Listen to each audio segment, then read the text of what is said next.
কারণ আমাদের সঙ্গে যুক্ত হয়েছেন নালা বন প্রিমিয়ার লিগ 2025 এর কো স্পন্সর সিরাজি ফাউন্ডেশনের সাধারণ সম্পাদক বা সেক্রেটারি সাইফুল হায়দার ভাই। আমরা তার সঙ্গে কিছু কথা বলার চেষ্টা করব, তার অভিজ্ঞতা জানার চেষ্টা করব, তার অনুভূতি জানার চেষ্টা করব।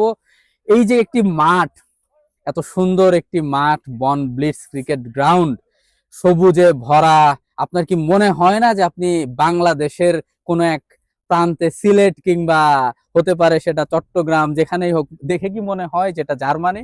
সবুজে শ্যামল বাংলাদেশ মনে হচ্ছে না? ধন্যবাদ সংলাপ।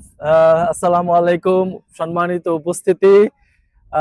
আজকের বিভিন্ন স্থান থেকে বাংলাদেশি টিম, কোলন, আখেন এবং বন ইটসেলফ সবাই এখানে একটা সুন্দর মনোরম পরিবেশে এসে এত সুন্দর খেলা উপহার দেওয়ার জন্য আপনাদের সবাইকে অনেক ধন্যবাদ সিরাজি ফাউন্ডেশনের পক্ষ থেকে। আমি বিশেষ করে ধন্যবাদ দিতে চাই যে বন ব্লিটজ এর যারা ম্যানেজমেন্টে আছেন, যারা বেসিক্যালি এই টুর্নামেন্টের অর্গানাইজার, তাদের সবাইকে আমি আন্তরিকভাবে আর কি আমার সাধুবাদ জানাই এরকম একটা প্রোগ্রাম আয়োজন করার জন্য। দেখে মনে হচ্ছে আসলেই সংলাপ যেটা বলেছেন ঠিকই, আসলেই মনে হচ্ছে আমরা বাংলাদেশেই কোথাও কোনো একটা মাঠে খেলছি। এখানে কোনো এটা যে একটা জার্মানি এটার কোনো সাইন নেই, কারণ চারিদিকে শুধু বাংলা বাংলা এবং ক্রিকেট।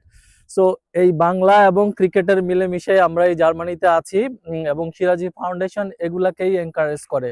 তো আমি যদি একটু সময় নিয়ে যদি বলি, আমরা সিরাজি ফাউন্ডেশন আসলে আমরা কি করছি, আমাদের উদ্দেশ্য কি আসলে এখানে, এখানে মূলত সিরাজি ফাউন্ডেশন এস্টাবলিশড হয় বনে যারা বাংলাদেশি বাসিন্দা আছেন তাদেরকে একত্র করা এবং বিভিন্ন সোশ্যাল অ্যাক্টিভিটিতে তাদেরকে ইনভলভ করা, যাতে যেটা হবে কি আমরা এই সোসাইটিতে আমাদের যে কন্ট্রিবিউশন আছে এটা যেন এই সোসাইটির মানুষ বুঝতে পারে এবং এই এক সময় তারা আমাদেরকে রেসপেক্ট করবে।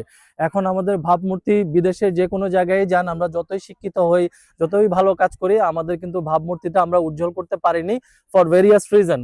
সো সিরাজি ফাউন্ডেশন এগুলাকেই কেয়ার করে, যার কারণে সিরাজি ফাউন্ডেশন আপনার বিভিন্ন ধরনের উদ্যোগ নিয়েছেন।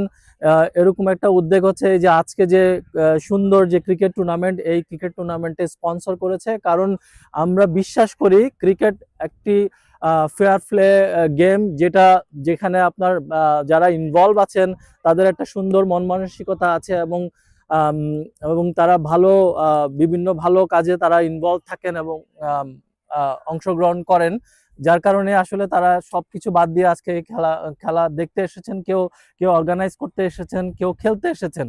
সো এটা অবশ্যই অ্যাপ্রিসিয়েট করতে হয়। এটার পাশাপাশি যদি আমরা আরো বলি সিরাজি ফাউন্ডেশন আরো কি করে, আমরা প্রতি মাসের শেষ রোববারে আমরা হচ্ছে আমাদের এলাকা ভিত্তিক আমরা গার্বেজ কালেকশন করি বন অরেঞ্জের পক্ষ হয়ে আর কি।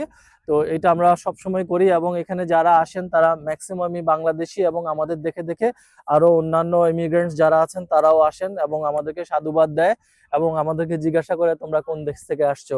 তো এইভাবে আমরা আমাদের বাংলাদেশের ভাবমূর্তি উজ্জ্বল করতে পারি এবং আমাদের নিজেদের অবস্থানটাও ক্রিয়েট করতে পারি এই সোসাইটিতে। এছাড়াও আমরা যেটা করি, আমাদের যারা বাংলাদেশি বাচ্চারা আছে আমরা তাদের জন্য বিভিন্ন সময় বিভিন্ন ধরনের প্রতিযোগিতা করে থাকি। যেমন সামনের মাসে আমাদের চিত্রাঙ্কন প্রতিযোগিতা আছে, বাচ্চারা তাদের সৃজনশীল কাজগুলা আমাদের মাধ্যমে এখানে প্রকাশ করতে পারে। এক সময় ওই দিন বাংলাদেশিদের মধ্যে করবে, তারপর এর পরবর্তীতে তারা সেই উৎসাহটা নিয়ে হয়তো জার্মান সোসাইটির এই ধরনের প্রোগ্রামে তারা অংশগ্রহণ করবে এবং তার নজিরও আছে এখানে। এছাড়াও আমরা গত বছর আমরা দাবা টুর্নামেন্ট আয়োজন করেছিলাম, যেখানে আপনার 16 জন পার্টিসিপেন্ট ছিল যারা বিভিন্ন দেশ থেকে, ইভেন জার্মানও ছিল, আমি নিজেও ছিলাম। আমি চতুর্থ হয়েছি, অল্পের জন্য আমি থার্ড প্রাইজটা মিস করেছি। আশা করি এই স্পিরিটটা আমরা সবাই কাজে লাগাবো। তো সিরাজি ফাউন্ডেশন চায় আপনারা আসুন, এই ধরনের সৃজনশীল কাজে অংশগ্রহণ করুন, আমরা সহযোগিতা করব। আমাদের সর্বোচ্চ ইয়ে থেকে আর কি আমরা চেষ্টা করব কোথা থেকে ফান্ড নেওয়া যায়। গভর্নমেন্টের বিভিন্ন সোর্স আছে যেখান থেকে ফান্ড দেয়, আমরা চেষ্টা করব আমাদের পজিটিভ মেন্টালিটি যদি থাকে আমরা আসলে আরো উত্তর আরো উন্নতি করব এবং আমাদের নিজেকে আমরা এই সমাজে প্রতিষ্ঠিত করব এবং আমার দেশের ভাবমূর্তি উজ্জ্বল করব। ধন্যবাদ সংলাপ। আমার মনে হয় মধ্যাহ্ন বিরতিতে আপনারও একটু রেস্ট নেওয়া দরকার আছে এবং পরবর্তীতে আমাদের একটু পরে আবার বাকি ইনিংস শুরু হবে, সবাই ম্যাচ উপভোগ করবেন এই কামনে আমি শেষ করছি। ধন্যবাদ সাইফুল হায়দার ভাইকে আমাদের কমেন্ট্রি বক্সে যুক্ত হওয়ার জন্য। আমরা কিছুক্ষণের জন্য বিরতিতে যাচ্ছি, আমরা অতি শীঘ্রই দ্বিতীয় ইনিংসে সঙ্গে ফিরছি আপনাদেরকে নিয়ে। কোথায় ফিরবো? নালাবন প্রিমিয়ার লিগ 2025